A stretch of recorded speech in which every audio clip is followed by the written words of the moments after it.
Au creux d'un vallon, la saline du Bévieux transforme en sel pur la saumure extraite de la mine du Bouillet. Unité industrielle entièrement automatisée, ce qui lui permet de maintenir son activité en continu 24 heures sur 24. Elle est un témoignage vivant des process techniques mis en œuvre successivement pour maintenir l'activité sur le site. Et c'est à la saline du Bévieux qu'Antoine-Paul Picard mit au point la thermocompression en 1877, une technologie révolutionnaire qui n'a à ce jour jamais trouvé d'équivalent.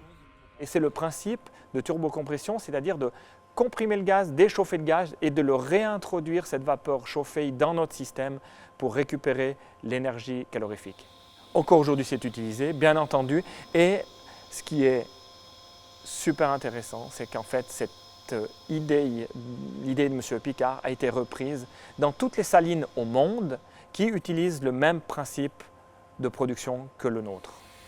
La saumure brute subit dès son arrivée à la saline un décantage pour lui retirer son tartre, un élément minéral composé de calcium et de magnésium.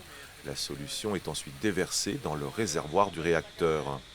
La saumure saturée, à ce stade, contient 380 grammes de sel pur par litre. De la vapeur de chauffe à 140 degrés porte la saumure à ébullition. La vapeur appelée buée d'évaporation sort par le haut et le sel cristallisé se dépose au fond de l'évaporateur. On a une capacité de production d'environ 4 tonnes par heure de sel. Une production qui se fait 24 heures sur 24, 7 jours sur 7, 330 jours par année. C'est très difficile à faire du sel. C'est très difficile étant donné que notre processus est en continu.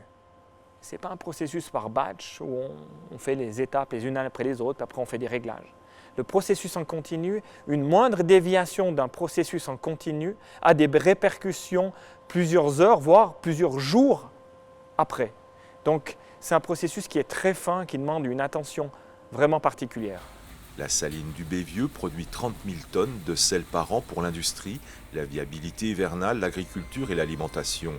Elle possède également sa propre centrale hydroélectrique pour répondre à sa consommation, ce qui représente l'équivalent de la consommation de 2500 ménages, le tout en énergie verte. Une unité de production discrète, soucieuse de préserver son environnement.